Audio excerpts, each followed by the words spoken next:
فلا أقسم بمواقع النجوم وإنه لقسم لو تعلمون عظيم إنه لقرآن كريم في كتاب مكنون لا يمسه إلا المطهرون تنزيل من رب العالمين.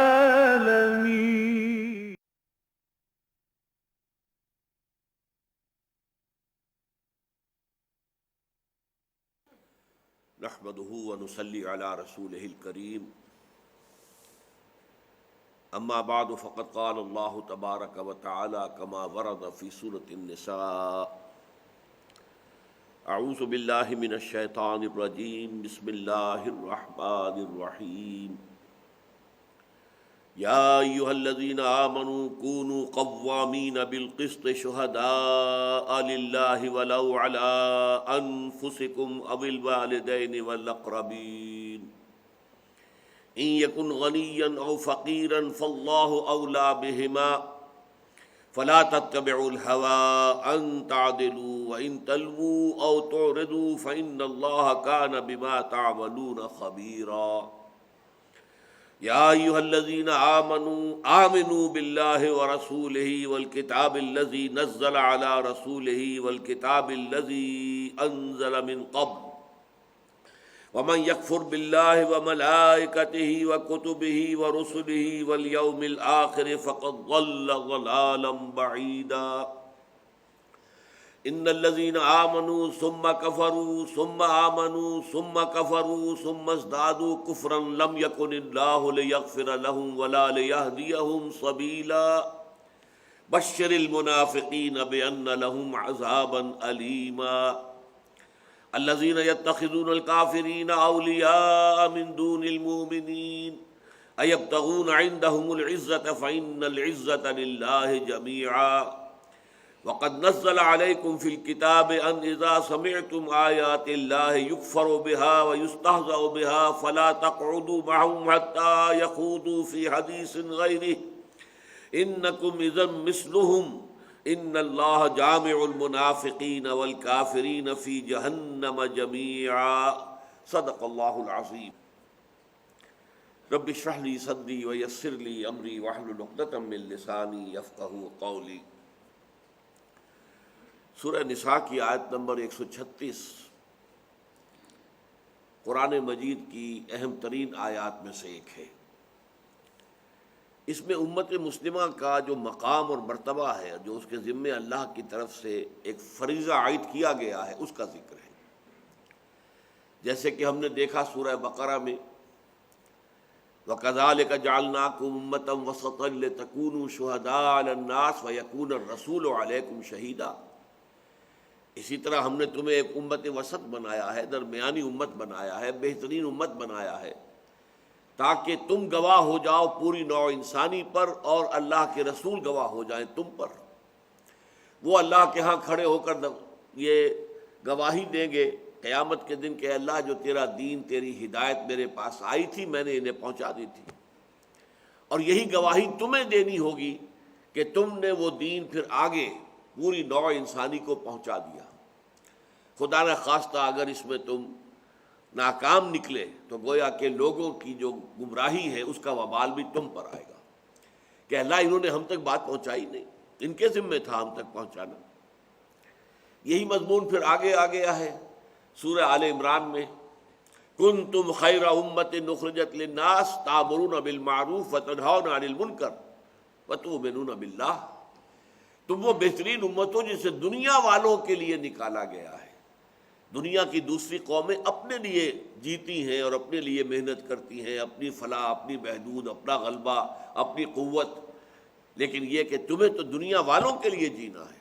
ہم تو جیتے ہیں کہ دنیا میں تیرا نام رہے، کہیں ممکن ہے کہ ساقی نہ رہے، جام رہے، تمہیں ساقی بننا، یہ جام ہدایت ہے قرآن مجید، اسے پوری دنیا میں پھیرانا ہے، نیکی کا حکم دینا ہے، بدی سے روکنا ہے۔ تمہارا تو گویا کہ فرض منصبی یہ ہے کہ تم اللہ کی طرف سے یہاں پر اس زمین پر تم پولیس فورس ہو، جیسے ہر حکومت کی ایک پولیس فورس ہوتی ہے، ایسے ہی وہ ڈیوائن کنگڈم جو ہے آسمانوں اور زمین کی، اس میں امت مسلمہ کو پولیس فورس کی حیثیت حاصل ہے کہ وہ نیکی کو قائم کرے، بدی کو روکے، نیکی کا حکم دے، بدی سے منع کرے۔ اب یہ تیسرا مقام ہے کہ جس میں امت کا بحیثیت مجموعی جو رول ہے، جو کردار ہے، جو ذمہ داری اسے سونپی گئی ہے، وہ سامنے آ رہی ہے۔ اس سے اگلی صورت میں پھر یہی آیت ذرا مختلف ترتیب کے ساتھ سامنے آئے گی۔ تو یہ چاروں صورتیں جو ہیں مدنی، جو طویل ہیں، اور شروع میں ہے قرآن مجید کے سورہ بقرہ، سورہ آل عمران، سورہ نساء، سورہ مائدہ، ان چاروں میں یہ مضمون موجود ہے۔ چنانچہ یہاں کن الفاظ میں آیا ہے؟ یا ایھا الذین آمنوا، اے اہل ایمان، کونوا قوامین بالقسط، بن جاؤ پوری طاقت کے ساتھ کھڑے ہونے والے عدل و انصاف کے لیے۔ کونوا قوامین، قام یقوم قائم، کھڑا ہونا، قائم وہ جو کھڑا ہے، فعال کے وزن پر قوام، پوری طاقت سے کھڑا ہے، ہر دم کھڑا ہے، یہ تمہارا رول ہے۔ قوامین بالقسط، عدل انصاف، دنیا میں سے ظلم کا خاتمہ اور عدل و انصاف کا قیام، یہ تمہاری ذمہ داری ہے۔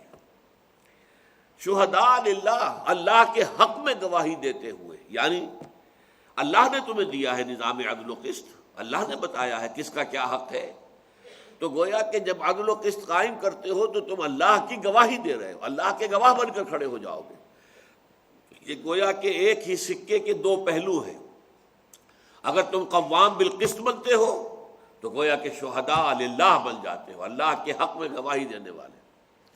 اگر تم اللہ کے حق میں گواہی دینے والے بنتے ہو تو گویا کہ تم قوام بالقسط بن جاتے ہو۔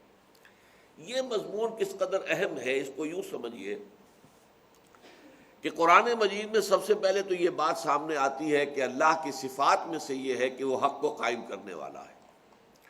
یہ سورہ آل عمران کی آیت ہے، شہد اللہ انہ لا الہ الا ہوا والملائکۃ واولو العلم قائما بالقسط، اللہ تعالیٰ خود گواہ ہے اس پر کہ اس کے سوا کوئی معبود نہیں، اور سارے فرشتے اس پر گواہ ہیں، اور انسانوں میں سے جو اولو العلم ہیں، علم، فہم، شعور رکھنے والے، وہ بھی گواہ ہیں، اور یہ کہ قائما بالقسط، اللہ عدل و انصاف کا قائم کرنے والا ہے۔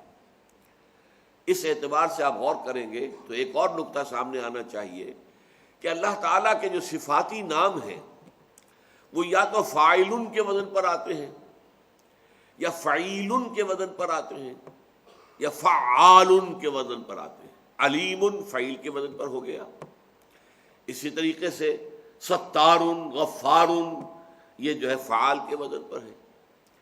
اسی طریقے سے کوئی جو ہے الرافع، الخافض، اٹھانے والا، گرانے والا، یہ اس میں فاعل ہے۔ تو یا تو اس میں فاعل کے وزن پر، اور یا پھر فعیل جو صفت مشبہ کا وزن ہے، اور یا فعال جو مبالغے کا صیغہ ہے۔ لیکن ایک اللہ تعالیٰ کا اس صفاتی نام وہ ہے کہ جو مصدر ہے، العدل، مجسم عدل۔ اب یہ لفظ مجسم اللہ کے شایان شان نہیں ہے، لیکن کیا کریں، ہمارے پاس کوئی اور لفظ ہے نہیں۔ جیسے ہم کہتے ہیں سراپا عدل، وہ تو عدل ہی عدل ہے، سراپا عدل ہے۔ اب سراپا کا لفظ بھی اللہ کے لیے اس کی شان کے شایان نہیں ہے، نہ اس کا سر ہے نہ پیر ہے، تو سراپا یہ تو اردو میں ہم بولتے ہیں کسی شخص کی پوری شخصیت کو واضح کرنے کے لیے۔ اسی طرح نہ اس کا کوئی جسم ہے کہ اس کو ہم یہ کہیں کہ وہ تو عدل مجسم ہے۔ لیکن کیا کریں، ہمارے پاس جو ہماری لغت ہے، ہماری ووکیبلری میں وہ لفظ ہے ہی نہیں کہ جو اللہ کے شایان شان ہے۔ تو یہ العدل اللہ کا ایک نام ہے کہ وہ عدل کامل، اور عدل جو ہے یہ گویا کہ اس کی صفت لازم ہے۔ اس کو در حقیقت ذرا ایک انتہا پر پہنچا دیا ہے معتزلہ نے اور اہل تشیع نے، روافض نے۔ ان کا موقف یہ ہے کہ اللہ پر عدل کرنا لازم ہے، اللہ پر لازم ہے کہ وہ نیکوکار کو اچھا جزا دے، اچھا بدلہ دے، اور بدکار کو سزا دے، لازم ہے اس پر۔ اہل سنت کا ہمارا موقف یہ ہے کہ اللہ پر کوئی شے لازم نہیں ہے، اللہ اس سے بہت بلند و بالا ہے، سوائے ایک شے کے جو اس نے خود کہا میں نے اپنے اوپر لازم کر دی ہے۔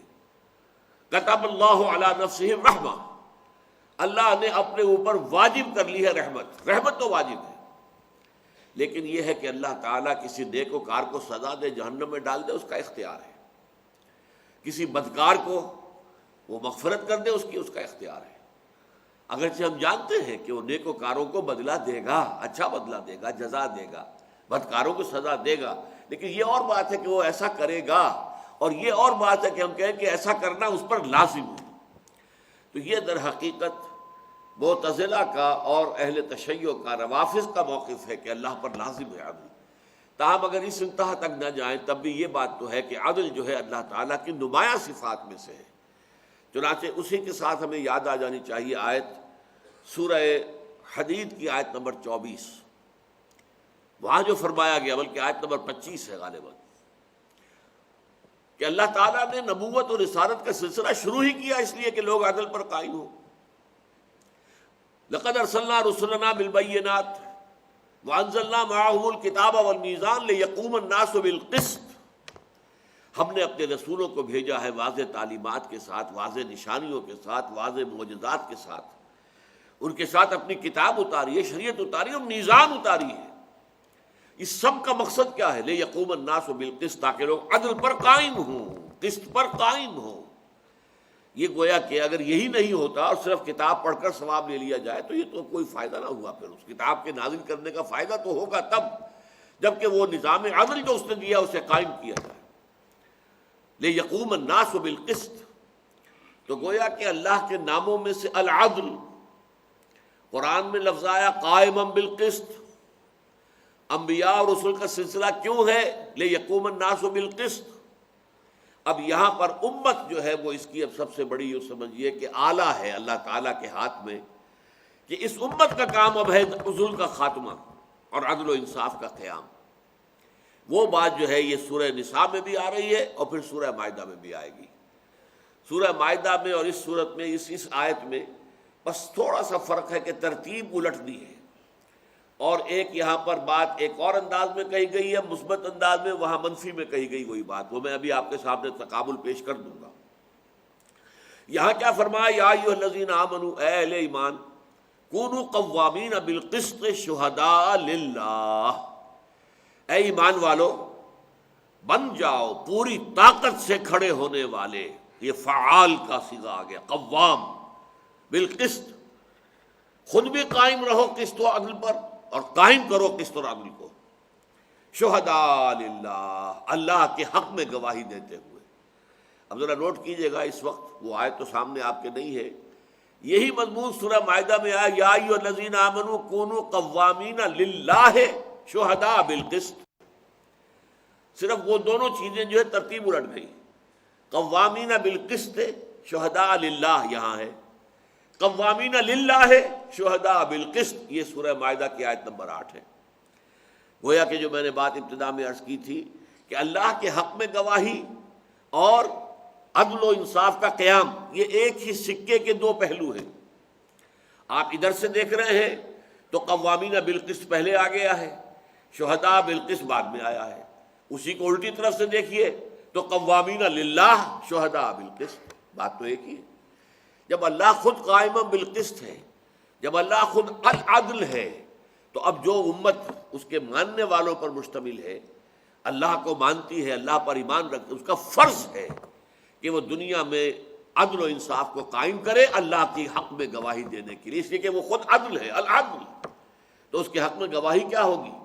یہی کہ اس کے نظام عدل و قسط کو قائم کیا جائے۔ اچھا، اب یہاں پر فرمایا گیا کہ تمہیں اس عدل و انصاف سے روکنے والی چیزیں کیا ہو سکتی ہیں۔ یہاں ایک پہلو لایا گیا، سورہ مائدہ کی آیت میں دوسرا پہلو آ جائے گا۔ یہاں فرمایا وَلَوْ عَلَىٰ أَنفُسِكُمْ أَوِ الْوَالِدَيْنِ وَالْأَقْرَبِينَ، خواہ وہ تمہارے اپنے خلاف جا رہا ہو، کوئی معاملہ ہے، کسی نے آپ کے خلاف دعویٰ کیا ہے اور اس کا دعویٰ صحیح ہے، تو تم حق کی بات کہو کہ ہاں تمہارا دعویٰ صحیح ہے، میں حاضر ہوں، مجھ سے جو بھی میں نے اگر زیادتی کی ہے، جو بھی تم چاہتے ہو کہ اس سے اس کا ازالہ ہو جائے، میں حاضر ہوں۔ وَلَوْ عَلَىٰ أَنفُسِكُمْ، یہ نہ دیکھو کہ اگر حق بات کہوں گا تو میرے خلاف پڑ جائے گی، نہیں، وَلَوْ عَلَىٰ أَنفُسِكُمْ، خواہ وہ حق اور عدل اور انصاف کی بات تمہارے اپنے خلاف جا رہی ہو، ابھی الوالدین یا والدین کے خلاف جا رہی ہو، تم یہ کہو کہ صاحب نہیں میں یہ بات کیسے کہوں گا، یہ تو میرے والدین کے خلاف چلی جائے گی۔ چنانچہ یہ مشہور واقعہ ہے، مولانا حمید الدین فراہی رحمۃ اللہ علیہ، ان کے والد بڑے زمیندار تھے، ان کا کوئی جھگڑا ہوا کسی اور سے، تو جو مخالف فریق تھا انہوں نے کہا کہ ٹھیک ہے ہم آپ کے بیٹے کو بنا لیتے ہیں ثالث، حمید الدین فراہی رحمۃ اللہ علیہ ثالث بنا دیا۔ انہوں نے دونوں طرف کی بات سن کر اپنے والد کے خلاف جو ہے فیصلہ دے دیا۔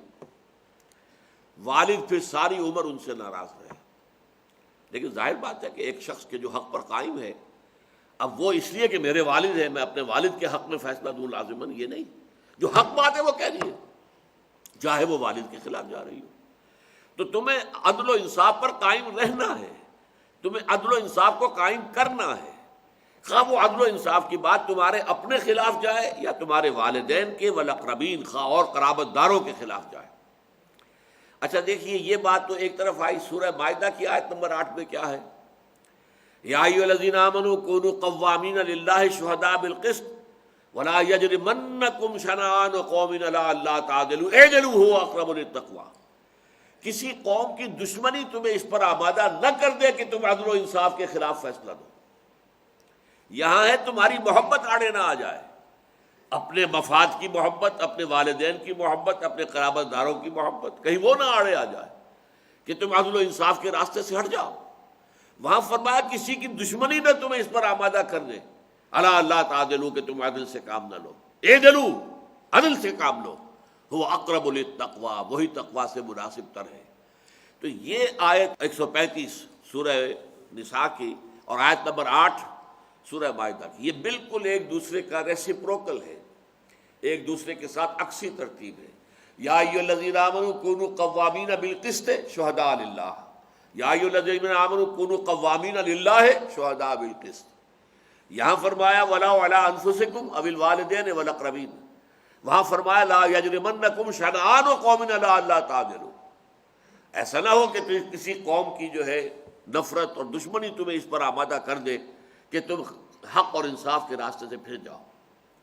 اب یہاں فرمایا ان یکن غنیا او فقیرا فاللہ اولی بہما، اگر کوئی غنی ہو یا فقیر تو اللہ تعالیٰ ان سے کہیں بڑھ کر خیر خواہ ہے، ولی ہے۔ یہ ولی سے اولا بنا ہے، ولی یہ فعیل کے وزن پر ہے، اور اس کا افعل بنے گا اولا، وہ میرا ولی ہے تو اس سے آگے بڑھ جائے گا اولا، میرا بہت ہی زیادہ ولی ہے، بہت بڑا ولی ہے، بہت بڑا پشت بنا ہے، بہت بڑا حمایتی ہے، بہت بڑا مددگار ہے۔ اب یہاں کیا بات ہے؟ یہ بھی نفسیاتی بات ہے۔ بھائی ٹھیک ہے، اس مقدمے میں حق بات تو یہ ہے کہ اس امیر آدمی کا حق ہے، لیکن یہ غریب ہے، چلو اس کی غربت کا خیال کر کے اس کے حق میں فیصلہ دے لو۔ غلط بات، تم اس غربت کے اور کسی کے امیر ہونے کے ٹھیکیدار نہیں، تمہیں عدل پر قائم رہنا ہے۔ باقی اللہ تعالیٰ اس غنی کا بھی ولی ہے اور اس جو فقیر ہے اس کا بھی ولی ہے، وہ ان کی مصلحتیں وہ خود دیکھے گا، تم نہیں ہو اس مقام پر کہ تم یہ طے کرو کہ یہ بیچارہ غریب ہے، اسے کوئی ڈگری مل جائے گی، اس کے حق میں ہو جائے گا، اسے کوئی جائیداد کا ٹکڑا مل جائے گا تو اچھا، قطعاً نہیں۔ نہ تو یہ چیز تمہیں روکے کہ میرے والد کے خلاف جا رہی ہے بات، میں کیسے کہوں، میرے اپنے مفاد پر زد پڑ رہی ہے کیسے کہوں، میرے رشتہ داروں کے مفاد پر زد پڑتی ہے میں کیسے کہوں، اور نہ یہ کہ غنی اور فقیر کے درمیان فرق کر کے تم بیٹھ جاؤ کہ میں فقیر کا ساتھ دوں اور اپنی جگہ پر یہ سوچو کہ میں تو بڑا نیکی کا کام کر رہا ہوں، ایک امیر کے بجائے غریب کے ساتھ۔ لیکن حق اگر اس معاملے میں غنی کے ساتھ ہے تو تمہیں حق کا ساتھ دینا ہے۔ جیسے کہ عربی میں ایک مقولہ ہے در مع الحق ہے سدار، تمہیں تو حق کے ساتھ رہنا ہے، جدھر حق مڑے تم بھی مڑ جاؤ، دارا یا دورو مڑ جانا، در مع الحق ہے سدار۔ اب حق ادھر جا رہا ہے تو تم بھی ادھر جاؤ، حق ادھر جا رہا ہے تو تم بھی ادھر جاؤ، تمہیں تمہارا دامن جڑا ہونا چاہیے حق کے ساتھ، کوئی غنی ہو فقیر ہو۔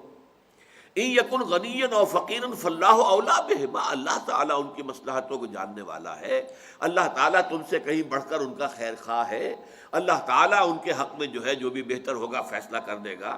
فلا تتبعوا الہویٰ ان تعدلوا، دیکھنا ایسا نہ ہو کہ خواہش نفس کی پیروی کرتے ہوئے تم عدل سے ہٹ جاؤ۔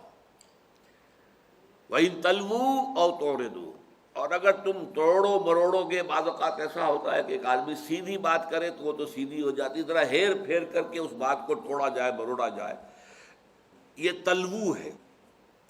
جیسے کہ یلوون انفسہم، وہ اپنی زبانوں کو توڑتے تھے مروڑتے تھے منافق اور یہودی، کہ اگر کہنا ہے حضور سے کہ راعینا، ذرا ہماری طرف توجہ فرمائے، تو راعینا راعینا، اے ہمارے چرواہے، اب دل میں خوش ہو رہے ہیں ہم نے انہیں چرواہا کہا ہے، لیکن اگر کہے کوئی کچھ پکڑے، تمہارا دماغ خراب ہے، تمہارے کان میں معلوم ہوتا ہے کہ میل بہت جمع ہو گیا، ہم نے تو راعینا کہا تھا۔ لیکن یہ کہ یہ سب وہ زبان کو ذرا سی لوچ دے کے اور اس کے اندر جو ہے ایک معنی کا جو ہے تبدیل کر دیا۔ تو ایسا نہ کرو۔ وَإِن تَلْوُوا أَوْ تُعْرِضُوا، یا اعراض کرو گے حق کے راستے سے، کنارہ کشی کرو گے، فَإِنَّ اللَّهَ كَانَ بِمَا تَعْمَلُونَ خَبِيرًا، تو جان لو کہ اللہ تعالیٰ جو کچھ تم کر رہے ہو اس سے باخبر ہے۔ ایسا نہیں ہے کہ اللہ تعالیٰ جو ہے وہ تمہارے اس طرح کے توڑنے مروڑنے سے اور کو بہانے بنانے ہیلے کرنے سے اللہ دھوکہ کھا جائے گا، نہیں، اللہ پوری طرح باخبر ہے جو کچھ تم کر رہے ہو۔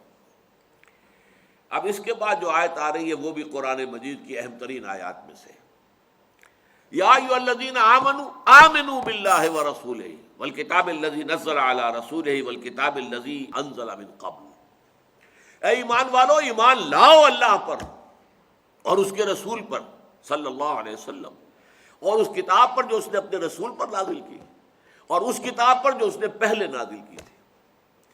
یہ کیا ہے مفہوم؟ ذرا غور طلب ہے، ہمارے دروس میں تو یہ بار بار آیا ہے مضمون، کہ اصل میں ایمان دو طرح کا ہے۔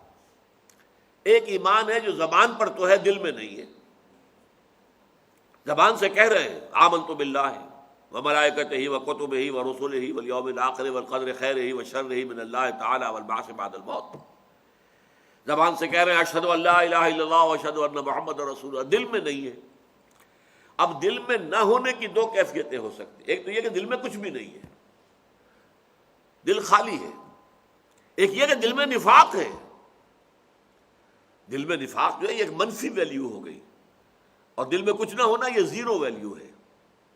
میں عرض کیا کرتا ہوں کہ یوں سمجھیے جیسے گراف بناتے ہیں ہم، درمیان میں زیرو، اس کے رائٹ سائڈ پہ +1 +2 +3 +4 +5 پلس انفینٹی، بائیں طرف -1 -2 -3 -4 -5 مائنس انفینٹی۔ تو ایک پلس ویلیو ہے ایمان، دل میں ایمان ہے +1 ہے یا +2 ہے یا +3 ہے، بہت بڑا ایمان، بہت زیادہ ایمان، پلس انفینٹی ابو بکر والا ایمان، محمد الرسول اللہ والا ایمان صلی اللہ علیہ وسلم، اور ادھر مائنس، یہ منافقت ہے۔ منافقت درجہ اول کی بھی ہو سکتی، درجہ دوم کی بھی، درجہ سوم کی بھی، -1 -2 -3، ان دونوں کے مابین ایک زیرو لیول ہے، ایک ایسی کیفیت قلب کی کہ نہ ایمان ہے اور نہ ہی نفاق ہے، نہ مائنس ویلیو ہے نہ پلس ہے، تو کیا ہے؟ زیرو ہے۔ یہ دونوں کیفیتیں جو ہے اس میں کور ہو جائیں گی، کہ اگر تمہارے دل میں نفاق ہے، معاذ اللہ، دل کو ٹلوڈ لو، اس کی اصلاح کی فکر کرو، اور اگر نفاق نہیں ہے الحمدللہ، لیکن یہ کہ یقین والا ایمان بھی نہیں ہے، دل میں وہ یقین بھی نہیں ہے، ان دونوں کیفیتوں میں خطاب کیا جا رہا ہے۔ اے وہ لوگوں جو ایمان قانونی کا تقاضا تو پورا کر چکے ہو، تم نے کہہ دیا اشہد ان لا الہ الا اللہ واشہد ان محمد رسول اللہ، ایمان کا قانونی تقاضا پورا ہو گیا، اب تم مسلمان ہو، اور کوئی دوسرا شخص یہ نہیں کہہ سکتا تم مومن نہیں ہو۔ ہم پڑھ چکے ہیں لستا مومنا، کبھی نہ کہنا کسی کو تم مومن نہیں ہو، اس لیے کہ تمہیں کیا پتا اس کے دل میں کیا ہے، ہم تو نہیں طے کر سکتے کہ اس کے دل میں ایمان ہے یا نہیں ہے، یہ تو اللہ جانتا ہے، دل کا معاملہ تو اللہ تعالیٰ کے علم ہے، ہمارے علم میں تو نہیں ہے، لیکن ہم اسے کہیں گے ٹھیک ہے۔ لیکن جو شخص خود اپنے دل کو ٹٹولے اور محسوس کرے کہ نہیں ہے، یا جو منافق ہے، اس سے کہا جا رہا ہے آمنوا باللہ ورسولہ، ایمان لاؤ جیسا کہ ایمان لانے کا حق ہے، اللہ پر بھی، اس کے رسول پر بھی، اور اس کتاب پر بھی جو اس نے اپنے رسول پر نازل کی ہے صلی اللہ علیہ وسلم، یعنی حضور پر، یعنی یہ قرآن مجید، والکتاب الذی انزل من قبل، اور اس کتاب پر بھی جو اس نے پہلے نازل کی تھی، یعنی تورات۔ یہ ذہن میں رکھیے کہ پہلے جو اللہ نے کتابیں نازل کی ہیں اس میں کتاب ہونے کی حیثیت صرف تورات کو حاصل ہے۔ باقی تو یہ ہے کہ حقیقت جو شریعت دی گئی تھی تورات میں، باقی اس طرح تمام انبیاء جو ہیں بنی اسرائیل کے، وہ اسی شریعت کے نفاذ کے لیے اور اسی کی تعلیم و تلقین کے لیے آپ کام کرتے رہے۔ انہیں صحیفے تو دیے گئے، حضرت داؤد کو اگر زبور دی گئی ہے یا حضرت عیسیٰ کو انجیل دی گئی ہے، انجیل میں حکمت ہے، اخلاقی تعلیمات ہے، قانون تو نہیں ہے۔ قانون تو شریعت یا تو موسیٰ کی تھی یا محمد کی ہے صلی اللہ علیہ وسلم علیہ الصلوۃ والسلام۔ شریعت حضرت موسیٰ کی شریعت تھی اور آج بھی ہے، یہودی اس کے علمبردار ہے، ان میں سے بہت سے لوگ اس شریعت پر عمل کرتے ہیں۔ سبت کا حکم ابھی تک اس کی پوری پابندی کرنے والے سارے یہودی نہیں ہیں، جیسے سارے مسلمان عملی مسلمان نہیں ہیں، ایسے سارے یہودی بھی سیکولر یہودی بھی ہے، لیکن یہ کہ یہودی ہے۔ لیکن جو ان میں مذہبی یہودی ہیں وہ تو واقعہ یہ ہے کہ تمام شریعت پر عمل کرنے والے وہ ذبیحہ ہی کھائیں گے۔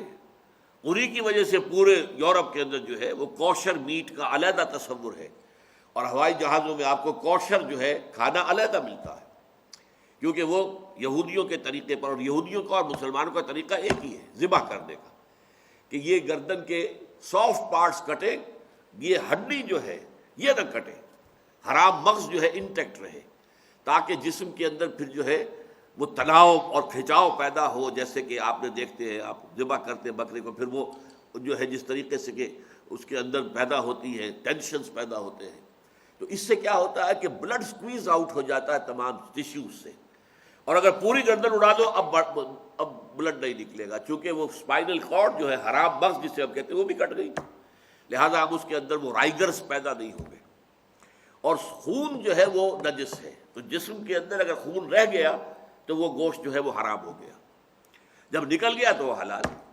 تو یہودیوں کا اور ہمارا ایک ہی طریقہ ہے۔ اسی طریقے سے یہود کے ہاں بھی سود حرام ہے، لیکن انہوں نے شکل یہ نکال لی کہ غیر یہودی سے سود لینا جائز ہے۔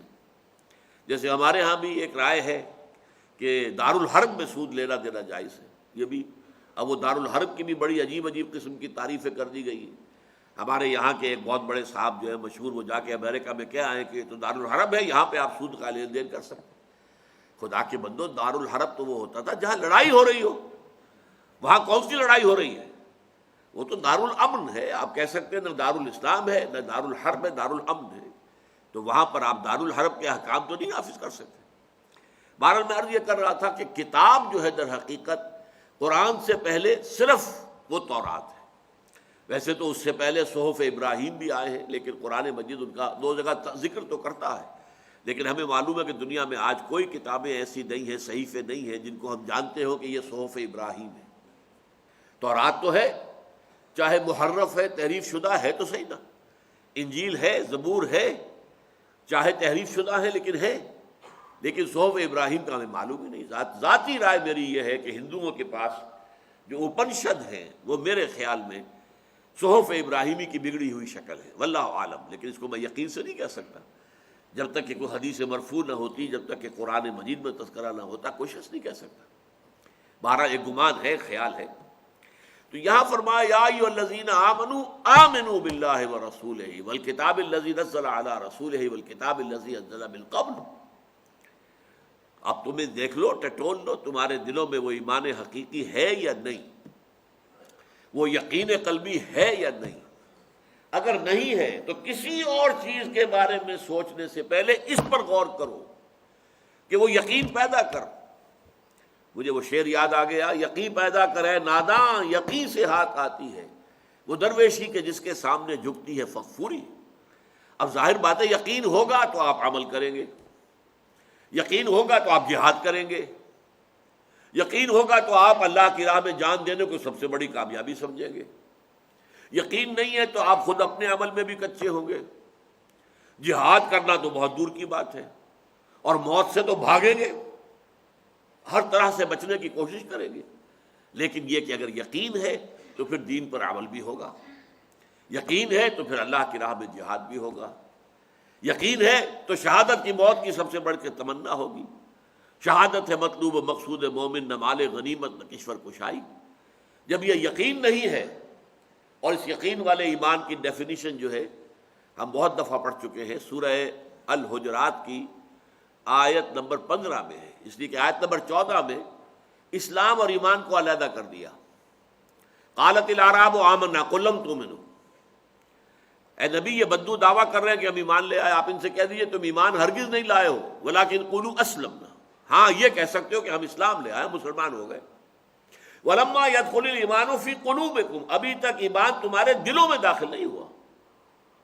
یہاں فرق ہو گیا کہ ایک ایمان وہ ہے جو ٹپ آف دی ٹنگ پر ہے، ایک ایمان وہ ہے جو راسخ ہو گیا، دل میں اتر کر جم گیا۔ اسی سورہ حجرات میں صحابہ کرام کے بارے میں کہا گیا وَلَكِنَّ اللَّهَ حَبَّبَ إِلَيْكُمُ الْإِيمَانَ وَزَيَّنَهُ فِي قُلُوبِكُمْ، اللہ نے تو تمہارے نزدیک ایمان کو بہت محبوب کر دیا ہے اور تمہارے دلوں میں کھما دیا ہے، مزین کر دیا تمہارے قلوب کو اس سے۔ تو یہ ایمان جو ہے اس کی تعریف کیا ہے؟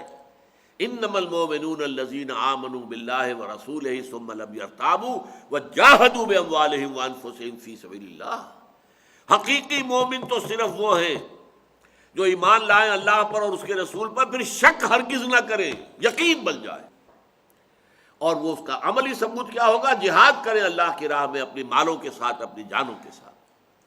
اولئک هم الصادقون، صرف یہ لوگ سچے ہیں اگر یہ کہے کہ ہم مومن ہیں۔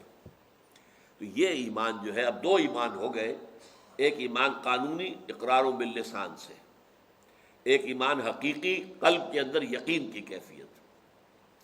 یہ جو ایمان قانونی ہے اس کے صرف 5 ارکان ہیں: شہادت، کلمہ شہادت، نماز، روزہ، حج، زکوٰۃ۔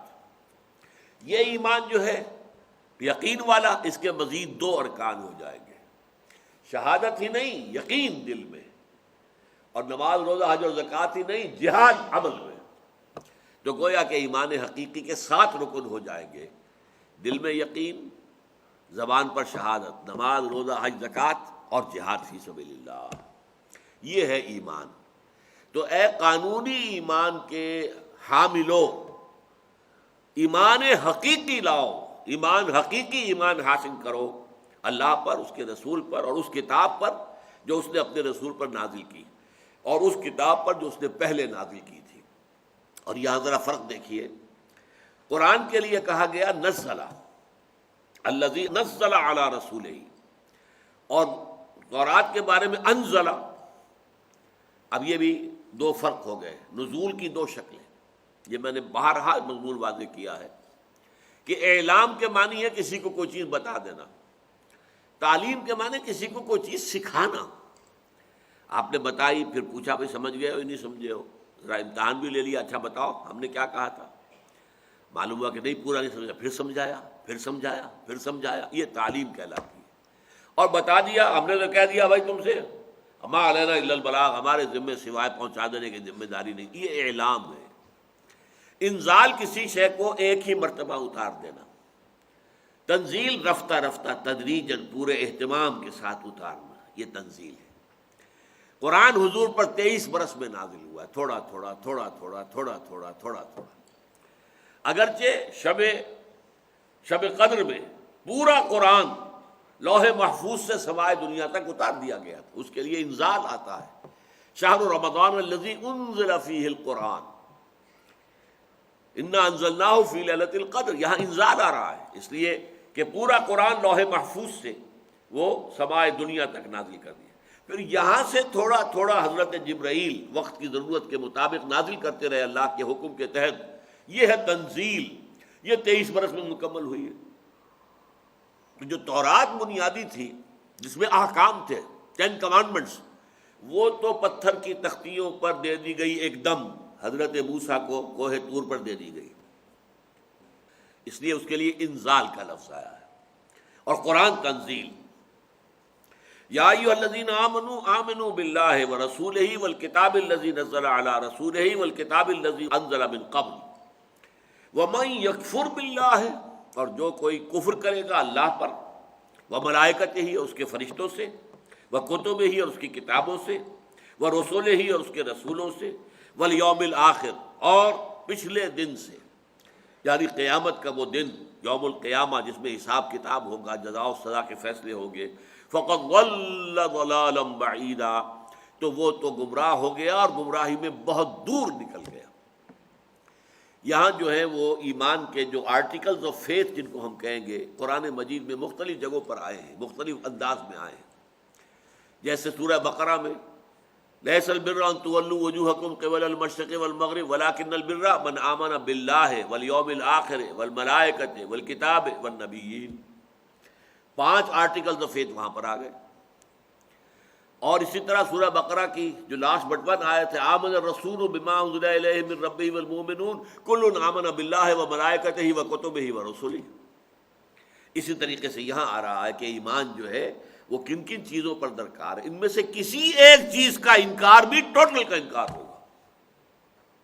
اگر آپ فرشتے کا انکار کرتے ہیں تو ٹوٹل کا انکار ہو گیا، اور بدقسمتی سے یہ کام وہ قومی اعتبار سے تو یقیناً ہماری بہت قابل احترام شخصیت ہے سر سید احمد خان مرحوم، لیکن ان سے یہ غلطی ہوئی ہے، انہوں نے فرشتوں کا انکار کر دیا۔ فرشتوں کا کوئی وجود نہیں ہے، یہ تو فورسز آف دی نیچر کو فرشتے کہہ دیا گیا ہے، کوئی فرشتوں کا کوئی مشخص وجود نہیں ہے، وہ کوئی صاحب تشخص ہستیاں نہیں ہیں کہ جن کا اپنا کوئی وجود ہو۔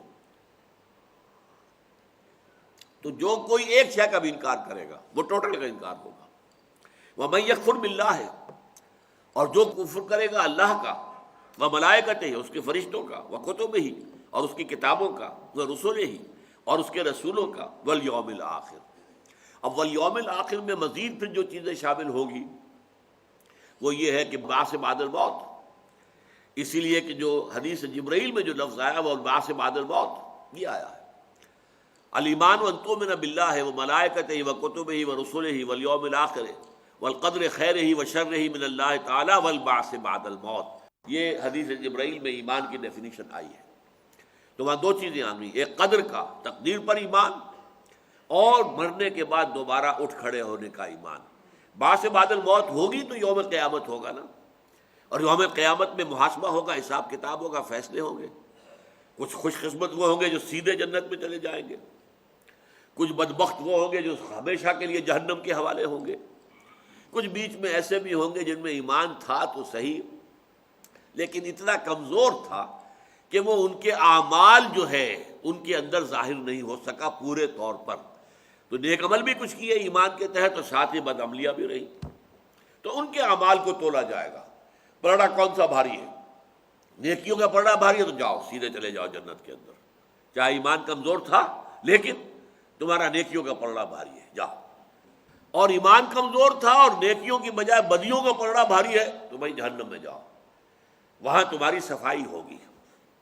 دیکھیے صفائی جو ہے، دھوبی کیا کرتا ہے، پہلے کپڑوں کو بھٹی چڑھاتا ہے، نیچے آگ ہے اور وہ ابل رہے ہیں اس کے اندر کپڑے جو ہے، اسی طرح جہنم کی آگ میں تپا کر تمہیں صاف کیا جائے گا۔ سونے کو اسی طرح صاف کرتے ہیں، پہلے آگ پہ لگا کے اسے پگھلائیں گے تو پھر اس میں سے جو ہے جو چیز امپیورٹی ہے وہ علیحدہ ہوگی، اور پھر آپ کو معلوم ہے کہ وہ پٹکتا ہے کپڑوں کو پتھروں کے اوپر۔ تو یہ مختلف 2 چیزیں ہو گئی۔ اسی طرح اللہ تعالیٰ کی طرف سے ان لوگوں کو عذاب ملے گا جہنم میں، جیسے جیسے کوئی صاف ہوتا جائے گا اسے باہر نکال کر، اس کی تفاصیل احادیث میں آئی ہیں، جب باہر نکالا جائے گا تو ایسے ہوگا جیسے کوئلے کے مانند جلا ہوا، اس کے بعد رفتہ رفتہ اس کی کیفیت بہتر ہوگی اور پھر جو ہے وہ اس کو جنت میں داخل کر دیا جائے گا۔ تو 3 کیٹیگریز ہو گئی، ایک وہ کہ جن میں ایمان سرے سے نہیں تھا، سیدھے جہنم میں اور ہمیشہ ہمیش کے لیے، ایک وہ کہ جن کا ایمان بھی بہت تھا اور اعمال بھی غالب تھے، نیکی کا پلڑا بھاری تھا، وہ سیدھے جنت میں اور ہمیشہ ہمیش کے لیے۔ یہ درمیانی ایک کیٹیگری ہے کہ جن کا ایمان کمزور تھا اور اس میں ان کی نیکیوں کا پلڑا جو ہے کمزور تھا، ہلکا تھا، بدیوں کا پلڑا بھاری تھا، تو انہیں جہنم میں داخل کر کے اور ان کی صفائی کر کے پھر انہیں جنت میں داخل کر دیا جائے گا۔ تو اب یہ چیزیں ہیں کہ جن کو ہم کہتے ہیں کہ آرٹیکلز آف فیتھ جو ہیں ہمارے ایمان کے۔ تو جو کوئی بھی کفر کرے گا اللہ کا، وہ ملائکتہ ہی، اس کے فرشتوں کا، وہ کتب ہی، اس کی کتابوں کا، وہ رسول ہی، اور اس کے رسولوں کا، والیوم الآخر، اور وہ پچھلے دن کا، قیامت کے دن کا، فقد ضل ضلالا بعیدا۔ اچھا، اب یہ تو کیفیت آ گئی کفر اور ایمان۔ اب ایک درمیانی کیفیت ہے، جیسے میں نے بتایا نا کہ جہاں آخرت میں قیامت کے دن بھی 3 کیٹیگریز ہو جائیں گی۔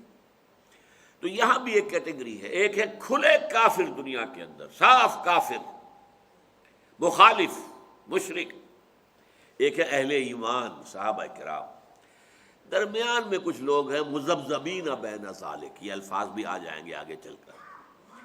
وہ دل تو ان کا چاہتا ہے نیکی کے راستے پر چلے، لیکن جب وہاں کوئی تکلیف آتی ہے تو پیچھے ہٹتے ہیں، پھر ذرا ان کی طبیعت کے اندر جو ہے وہ نیکی کا غلبہ آتا ہے، پھر کچھ آگے بڑھتے ہیں، پھر کوئی امتحان آ گیا پھر پیچھے ہٹ گئے۔ تو ان کا یہ آسیلیشن ہوتی ہے، ادھر سے ادھر، ادھر سے ادھر، اور ان میں یہ اصل میں بیان ہے جو غیر شعوری نفاق ہوتا ہے، ان کی کیفیت ہے یہ۔ ایک نفاق وہ ہے جو میں حقیقت نفاق کی تقاریر کے اندر کھل کر بیان کیا کرتا ہوں کہ ایک شخص جھوٹ موٹ ایمان لائے اور اسے معلوم ہے میں ایمان نہیں لایا ہوں، جیسے کوئی ہندو وہ مسلمانوں کی طرح داڑھی رکھ کر خطرہ کرا کر اور ہمارے سرحدی علاقوں میں داخل ہو جائے اور وہاں مسلمان بن کر رہے اور جاسوسی کرتا رہے۔ چنانچہ ایسی خبریں بھی آئیں کہ کوئی ہندو جو ہے وہ کسی آبادی میں گیا، وہاں امام مسجد کی حیثیت سے کئی سال تک مقیم رہا، اب جو حجرہ اس کا تھا اس کے اندر وہ ٹرانسمیٹر وغیرہ موجود تھے اور سرحدی علاقے میں تھا، تو فوج کی ذرا نقل و حرکت ہوتی تھی اطلاع دیتا رہتا تھا، وہ پکڑا گیا، وہ ٹرانسمیٹر وغیرہ بھی اس کے اندر برآمد ہو گئے۔ تو یہ شخص جو ہے یہ جانتا ہے کہ میں ایمان نہیں لایا، میں مسلمان نہیں ہوں، میں بنا ہوا ہوں دھوکہ دینے کے لیے مسلمان، لہذا وہ ہے منافق شعوری طور پر، ارادی طور پر، خود جانتا ہے۔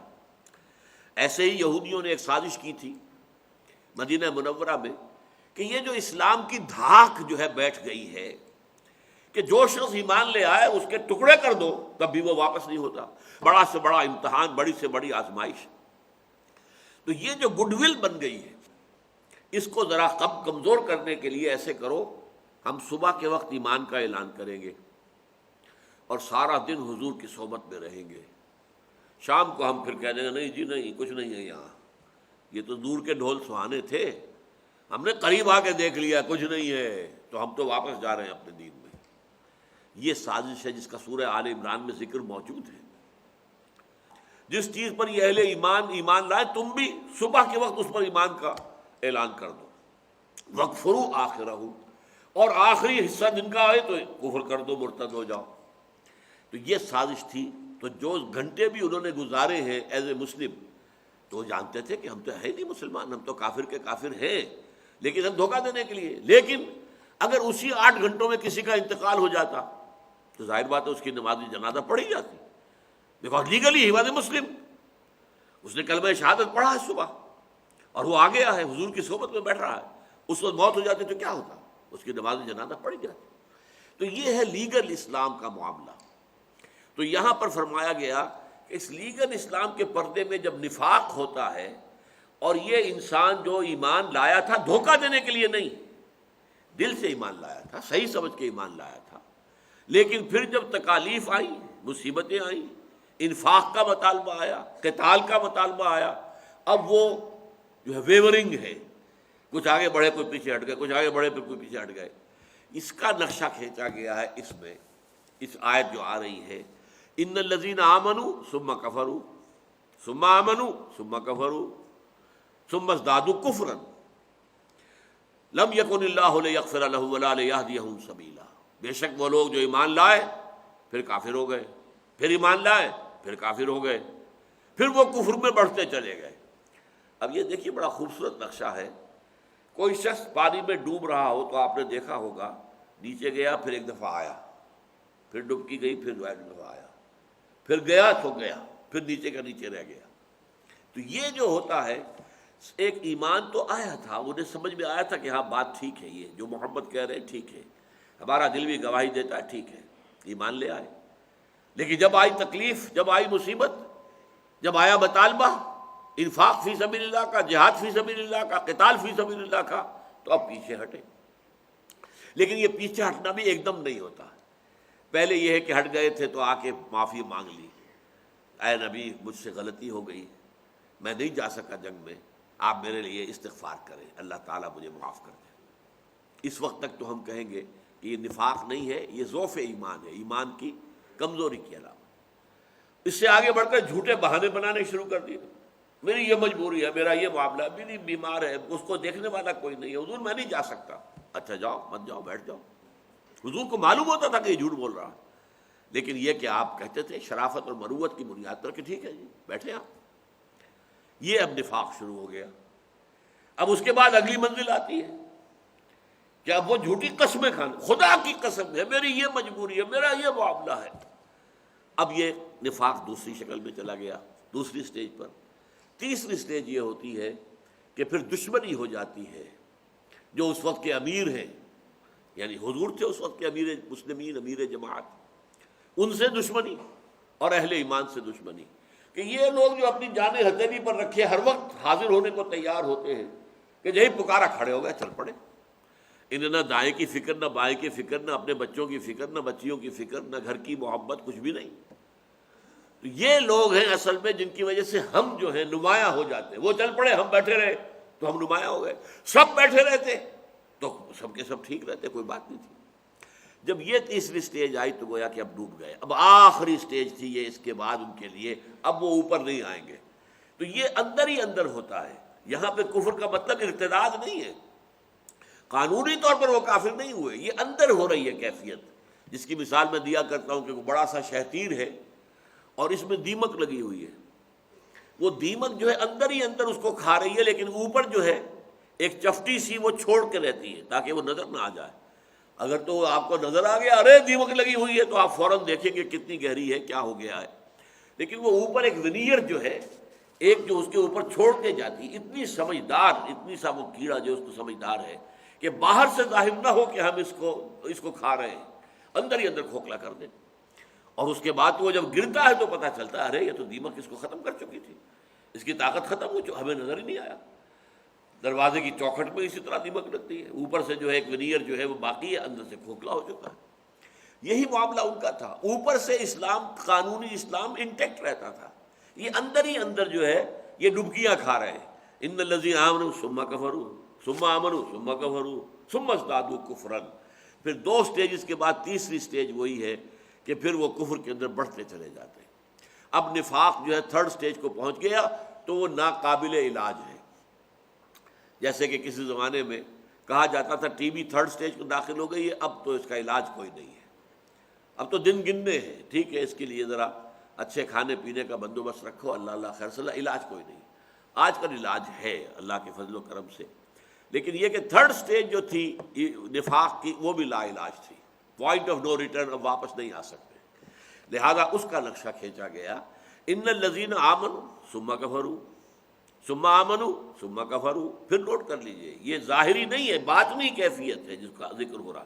اوپر قانونی اسلام انٹیکٹ ہے، قانونی اسلام کے اندر اندر اس کے نیچے ہو رہا ہے جو کچھ ہو رہا ہے.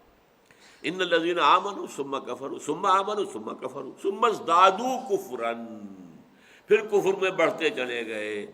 لم یکن اللہ لیغفر لہم. اللہ ہرگز ان کو معاف فرمانے والا نہیں ہے. ہرگز اللہ کا معاملہ یہ نہیں ہے کہ وہ انہیں معاف کر دے. ولا لیہدیہم سبیلا. اور نہ ہی وہ راستہ دکھائے گا، ہدایت دے گا انہیں راستے کی. یعنی یہ کہ اب ان کے لیے جس کو میں نے کہا ابھی پوائنٹ آف نو ریٹرن ہے.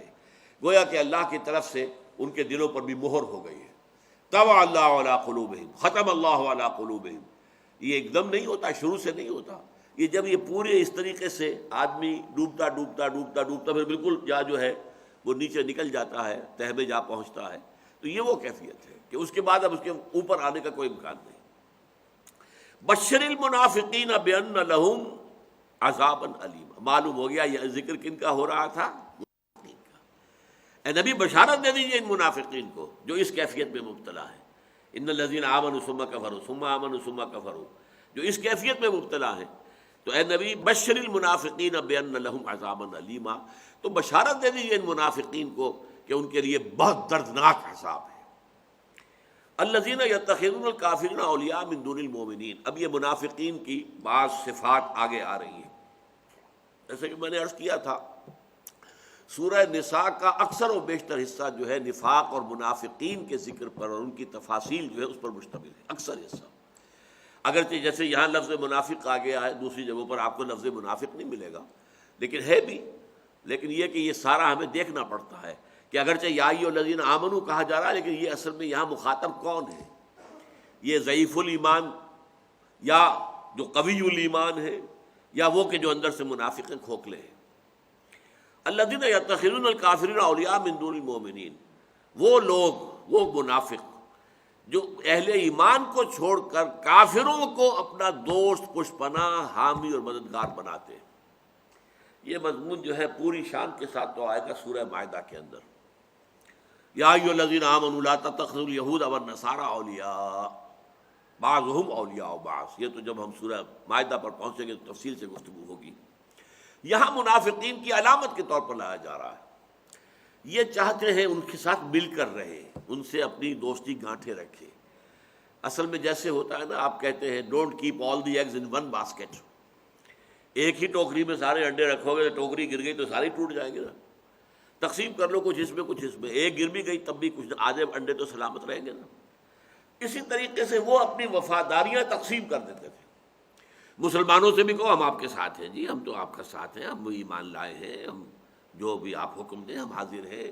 اور کافروں سے کہو ہم ان کے ساتھ بظاہر تو ہیں، لیکن یہ کہ اصل میں تو ہماری دل آپ کے ساتھ ہے، اور کبھی موقع بھی آئے گا تو ہم ثابت کر دیں گے۔ اس کا بھی ذکر آگے آ رہا ہے، شاید ہم اگلے درس میں اس کو پڑھیں گے۔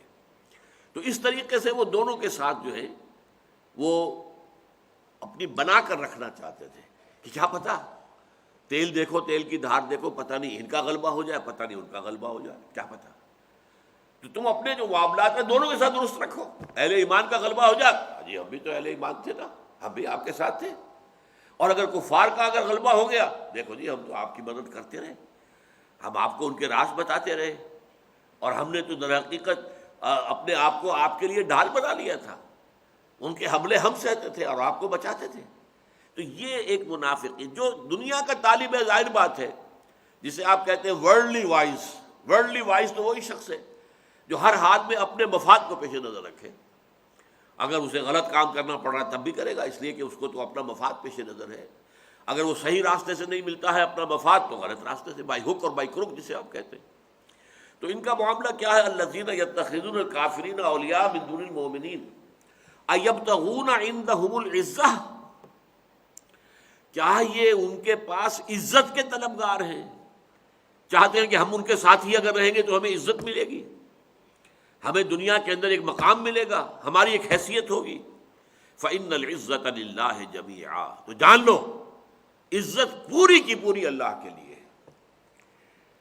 اس کو مزید کھولا گیا سورہ منافقون میں کہ عزت جو ہے وَلِلَّهِ الْعِزَّةُ وَلِرَسُولِهِ وَلِلْمُؤْمِنِينَ، عزت تو ہے صرف اللہ کے لیے اور اہل ایمان اور رسول کے لیے اور اہل ایمان کے لیے، اصل عزت تو ان کی ہوگی۔ وقت آ جائے گا، دیکھ لو گے تم، کفر کا جو ہے اس کا بھی جو ہے بیڑا غرق ہوگا، اور شرک کا بھی بیڑا غرق ہوگا، اور نفاق کا بھی بیڑا غرق ہو کر رہے گا، اور جزیرہ نما جو ہے یہ چمن معمور ہوگا نغمہ توحید سے۔ وہ کیفیت دیکھ لو گے تم، چند سال کی بات ہے نا، یہ بات تمہارے سامنے آ جائے گی کہ یہ جھوٹی عزتیں ہیں، یہ جھوٹے وقار ہیں، یہ دولت کی بنا پر ہے یا کسی اور جو بھی اس وقت کے سیاسی نظام میں انہیں حیثیت حاصل ہو گئی ہے۔ یہ سب یوں سمجھیے کہ ایک کھیل ہو رہا ہے، یہ اس کے ایکٹرز ہیں۔ جیسے کھیل ختم ہوگا تو معلوم ہوگا کچھ بھی نہیں، یہ ایکٹر کے طور پر بنے ہوئے تھے بادشاہ، اور یہ ایکٹر کے طور پر بنے ہوئے تھے وزیر اعظم، ان کی تو حیثیت کچھ بھی نہیں۔ تو اسی لیے فرمایا ایبتغون عندهم العزۃ، کیا یہ ان کے پاس جو اس قدر ان سے مل جل کر رہنا چاہتے ہیں تو عزت کے متلاشی ہیں۔ فإن العزة للہ جمیعا، تو جان لو کہ عزت تو اللہ ہی کے لیے ہے کل کی کل۔